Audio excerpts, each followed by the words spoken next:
There are multiple reports right now that Donald Trump being called a taco, Trump always chickens out. It's really getting to him, and he's like just freaking out and going, I'm not a chicken, I'm not a chicken. And he's rage posting all last night and into this morning. Here are the types of things that he's posting.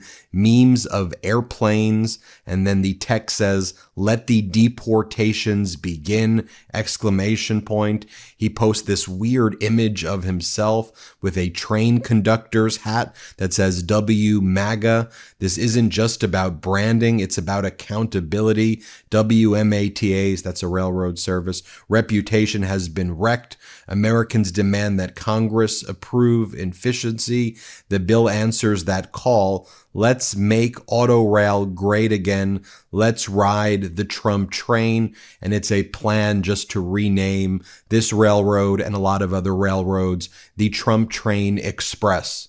Yes, that's what Donald Trump is posting on Saturday. He's also, I guess, trying to harass the New York Attorney General, Letitia James. Here's what Donald Trump posts. Big Tish busted for more fraud. A story inspired by Bernie Kerik. Who knew? And then it's a link to Roger Stone's website. Also, there's been email after email after email being sent by Donald Trump to his supporters. I subscribe to the listserv so you don't have to over the past 24 hours. So at 6 a.m., he sent two messages. At 6 a.m., two messages. One says, Donald J. Trump poll, D.O.G.E dividend check, question mark. And the other one says, 2 seconds, please, 2 seconds, please. So I open these up again so you don't have to. And the poll question says, would you accept a D.O.G.E dividend check signed by Trump?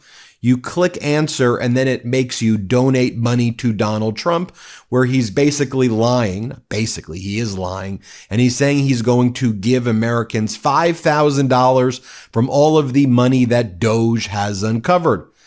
D.O.G.E has not uncovered anything. D.O.G.E has actually caused federal government spending to rise.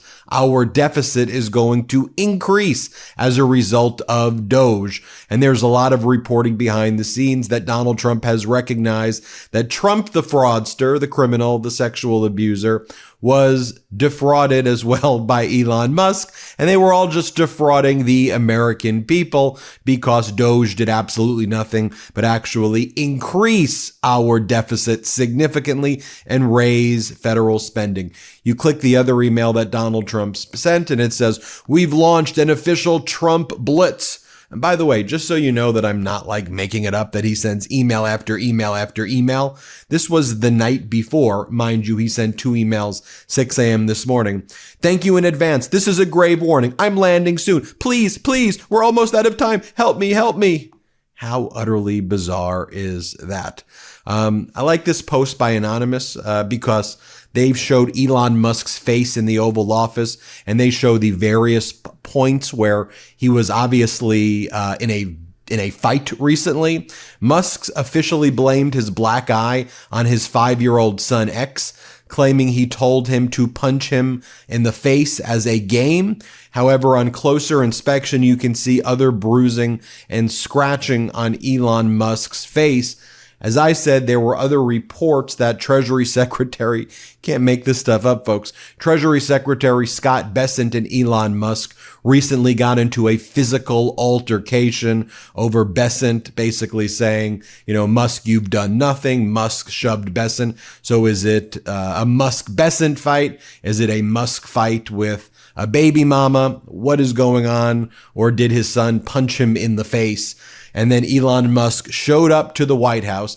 On the same day, there was a story that the New York Times reported on about how he would mix ketamine and mushrooms and all of these drugs when he was destroying the federal government, when he was destroying and defaming the lives of our veterans, our hardworking government employees. He was high as a kite, according to the New York Times, on shrooms, on ketamine, and destroying our government. But just look at the condition here. Just you could put it up right now. Look at the condition he was in right here. We'll play the clip for you in the Oval Office. Let's just play the clip. Take a watch. Well, It's a very sad case. It's a case we win. We can't lose that case because we have the right to make grants. We're not going to make any grants like that. But I don't think Harvard's been acting very nicely. I think Columbia wants to get to the bottom of the problem. They've acted very well. And there are other institutions, too, that are acting, but Harvard's trying to be a big shot. And all that happens is every 3 days we find another 100. So when you see that going on in the Oval Office, you see Musk right there. You then take a look at, again, Donald Trump saying, 2 weeks. If you want to know why people are calling you a taco, Trump always chickens out, Donald. It's because you always chicken out. And this 2 weeks, 5 minutes, 5 more minutes, 5 more minutes. Do y'all? So when I was third or fourth grade, I would set my alarm. I think school started early then. So I think my first class was at 7:27. So my alarm clock would be set for 6 a.m. or 6:15 a.m. And I remember I would set it for 6 a.m. My mom would come and go, Ben, you got to wake up. I go, 5 more minutes, Mom, 5 more minutes. So all right, I'll give you 5 more minutes. Then I would go to sleep and the alarm would go off. I got to go 5 more minutes. Okay, doing that as a third grader versus Donald Trump doing that in geopolitical negotiations is utterly, utterly pathetic. But you saw the clip there of Donald Trump saying, I just need 2 weeks. Here, let's show that. We showed that clip, right? You trust President Putin? In about 2 weeks. Is Ukraine doing enough to get this? I'd rather tell you in about 2 weeks from now. You keep saying 2 weeks about President Putin. What is 2 weeks? Give us. What is the actual date? What is the timeline? 2 weeks or less, and if it's a little more at the time, I say, but, they're losing a lot of people. See those little dates up at the top, April 27th, May 19th. Today is May 28th. So 2 weeks, 2 weeks, 2 weeks. Now we're still 2 weeks away. Okay, next, I want to show you what French President Emmanuel Macron is saying to Donald Trump. He's really calling out Donald Trump for the failure to respond to Putin and just being weak. Honestly, it would be somewhat unheard of to hear a French president say something like this, that this is a credibility test for Americans. But really, you have others now stepping up as leaders in the world, as Donald Trump is a pathetic loser. And these leaders, and you have the European Union trying to assert itself as the new leader in the free world. On the other hand, you have, Putin trying to form alliances with China and others, and so we're seeing a new type of multipolar world where the U.S. is the weakest. Macron calls out Trump's failures to respond to Putin, and Putin constantly humiliating to Trump. I spoke 48 hours ago with Trump, who expressed his impatience. The question is now, I said to Trump, what are you going to do about it, Donald? We are ready. In Europe, we're ready. What the hell are you going to do about it? Well, I'll tell you what Donald Trump's going to do about it. So Donald Trump is sending his cabinet members to try to get Putin puppets elected in Europe. Yes. This is not getting reported in many other places, so let's talk about it in the MeidasTouch network.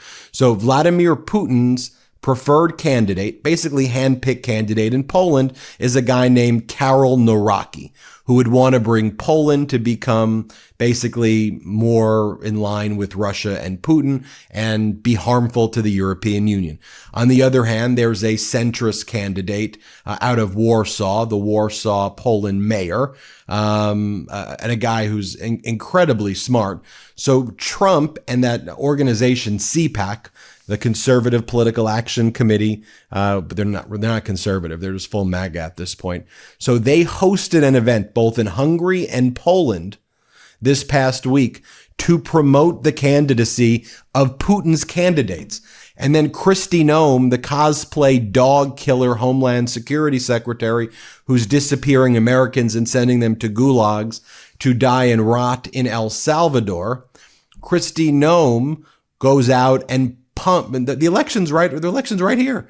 And she's telling the people in Poland to go vote for the Putin candidate.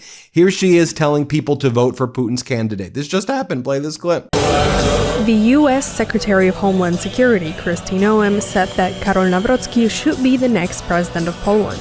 Speaking at the CPAC conference in Rzeszów in Poland's southeast, Noem also criticized his run-off rival and Warsaw mayor, Rafał Trzaskowski. I just had the opportunity to meet with Karol, and listen, he needs to be the next president of Poland.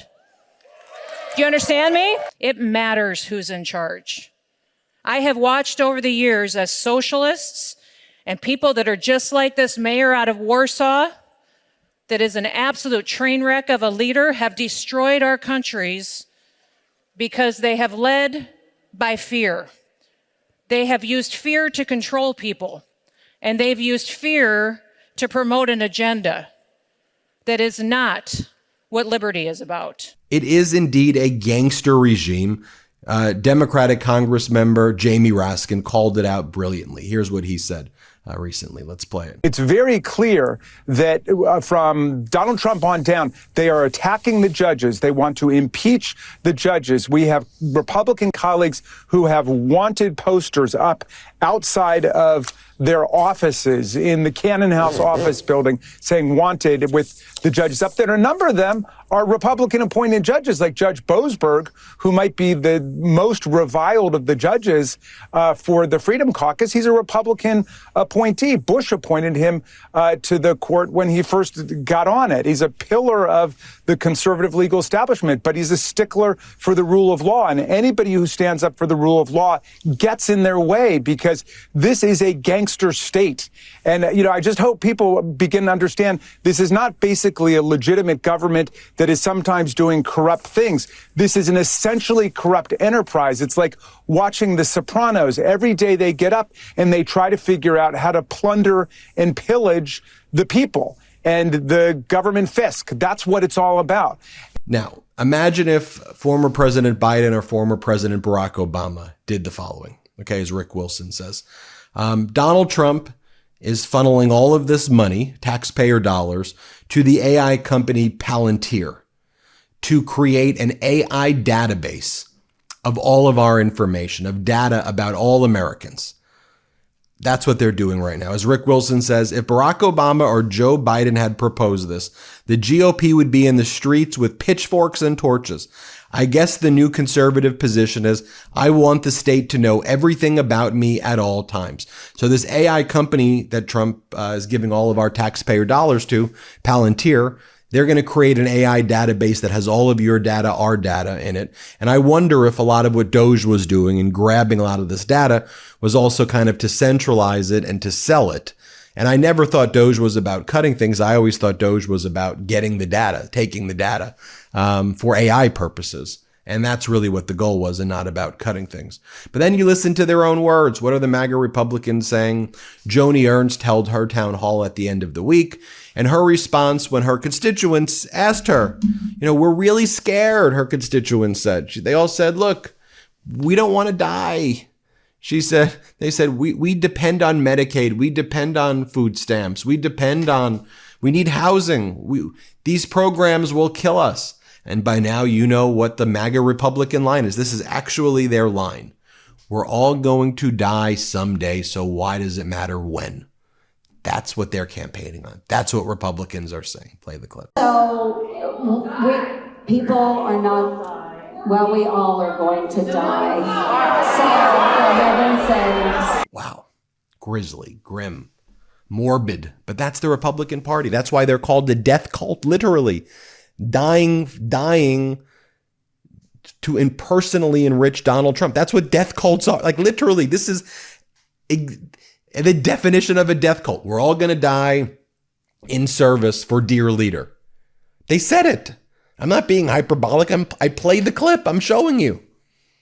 Tell me what you think. Hit subscribe. Let's get to 5 million subscribers. New Meidas merch drop. Check out the latest pro-democracy sticker packs, t-shirts, hats, sweatshirts, and more. All at store.meidastouch.com.